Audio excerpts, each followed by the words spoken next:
Danielle here. Today I want to talk to you about focus and concentration. All right, focus for me is the result of doing a series of things or a process of things or following a process of choices, intentions, actions, yielding a result. Therefore, I was in focus to be able to accomplish that. I know it sounds complicated, but I think there's a lot of emphasis that goes on get up and focus. You need to focus. You need to get in the zone. You need to concentrate harder. A lot of times we bear down that pressure on our brain or on ourselves. It just becomes kind of a self-beat down, which goes down a separate rabbit hole of I'm not good enough, I'm not smart enough, I can't focus, I can't concentrate. How come everybody else can and I can't seem to do that? So what I like to do is say time out on that frame of mind, back up, and let's go back to intention. We talked about the different layers of intention and the power of setting an intention and having intent. Kind of being focused, or a lot of my players have come back and said, I was hyper-focused, it was so great, and then they yielded these amazing, extraordinary results. Not just in performance on the field or the court, but also with study habits or getting good grades. What's different? Well, I can focus more. Why are you focusing more? Because I'm setting my intentions before I study. I have specific intentions and I'm aligning my execution up, my action, with what I want and what I need from that particular situation. So whether it's performance or school, it goes back again to being organized, being prepared, setting an intention, and more importantly for that hyper focus in the zone, whether it's studying or I need to be focused and in competition to hit a ball or get ready for a game. It's a specific intention set up with a specific action for that particular result in mind. I like to say, don't play to results. Don't stress yourself out on being focused as much as, hey, I need to set an intention. What do I want? What do I need from this experience? And how will I get there? Well, there's a process to everything, right? There's no shortcuts if you're going to do it well or you're going to be great at it. So, or specifically, if you're like, hey, I need an A in this class, I want an A in this class, or I want to win that game, or I need to get hits, or I need to perform properly. We can rely on smarts and talent for so long, and we could be efficient, but to be consistent and have something that's sustainable, we got to kind of respect that there's a process to life. There's a process to getting to something called the zone. There's a process to getting something called focused or hyper-focused. And that process starts when you back up and kind of stop yourself and not just push go and run out and just do things. I think forward motion of any kind, by the way, is very positive. And a lot of times when we do it that way, we typically are going to learn there's got to be a better way of doing this. I don't have time, I'm working so hard, and you're still not yielding the results you want, and you're still not feeling as focused. And a lot of times we look around, we're like, gosh, seems like everybody else can be that way except me, or I have ADD, or I don't focus well. And we start accepting those things as some kind of disability. I have ADHD, I have attention deficit disorder, and I have a tremendously difficult time focusing on certain things.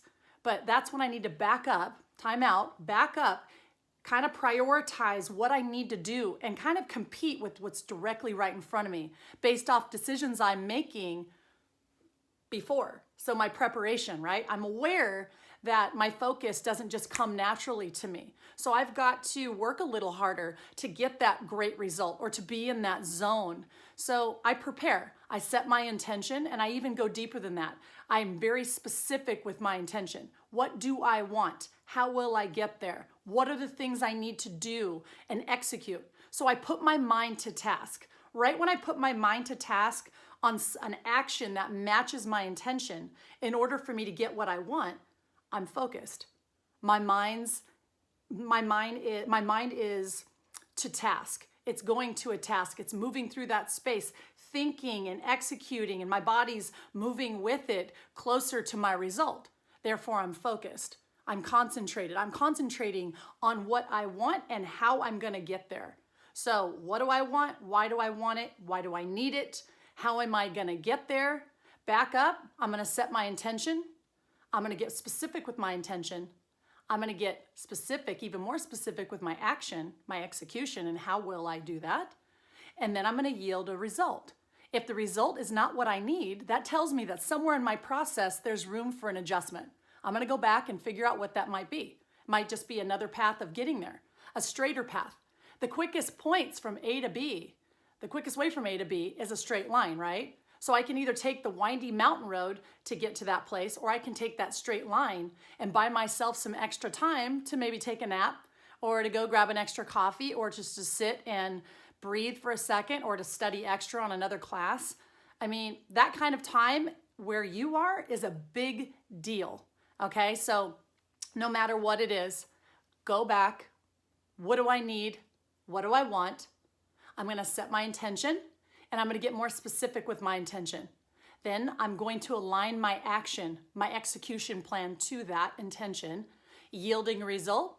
Therefore, within that beautiful result will be focus, okay? It's going to happen. Focus is something that it's a result of something else. Focus is not, I need to focus, I need to concentrate, I can't. You start feeling not good enough, not smart enough. Why is everybody else able to? We can avoid that by just backing up a little bit and preparing a little bit differently. Even people that are great at just saying, I'm going to do this, I'm going to do it now. There's still a process. There's always a method to that madness that turns into such great things. So don't get discouraged, and don't put so much pressure on yourself when it comes to focusing and concentration. Okay, those are results of something else. Something else is a process. That process starts with my why. What do I need? What do I want? Set my intention based off that. Take an action based off my intention. Yield the result. Therefore, I'm focused. Okay, more than likely you're going to get that result that you want. You're going to be in a hyper-focused place because you're doing something a different way, and then you're going to get really good at it. So consistency is the best bet. This process is something necessary for focus, and I wish you all the best. Coach Martin deeply understands the motivational techniques and the importance that the big leaguers are using. Sometimes keeping our motivation to stay focused at a high level comes from knowing why we play or why we go to school. In this exercise, go into your performance journal and spend some time. Do this after the class is over. But write why you go to school. Do you like the structured learning, the camaraderie of being around other students, the relationships, the challenge to your focus itself? Some will say, I like to structure my ideas on paper. Others will say, I enjoy the challenge of communicating my ideas to other people. Don't look for the reasons that everybody else tells you that you go to class or go to school, but find your why as it relates to your educational pursuits. Do the same thing with your sport. This is much easier to do if we get past the emotion. What do some people say their why is? Why do they play? They love the camaraderie in the dugout. Some say they enjoy the bus rides, the flights. Don't look for what sounds good. Look for the reasons that you play. A lot of times a retired athlete will say he misses the finality of the games, or he misses that challenge of taming chaos in a hectic game, slowing it down and getting to that still, calm focus that it takes to drive a baseball or hit a free throw shot. Sit back, break that idea into two. Why do you pursue education? And why do you play the sport that you play? Those who know their why, their reason, have a higher purpose. And people with a higher purpose are willing to endure more to do their job well. They make more money when they have purpose. They handle the same challenges, but when you have purpose, you're willing to take on more stressors, more responsibilities. So as we look at these small skills of focus, how we make them practical, always remember to go back to why you play, why you pursue education, and why you want to be a great teammate. Have some fun. The championship comes in many forms.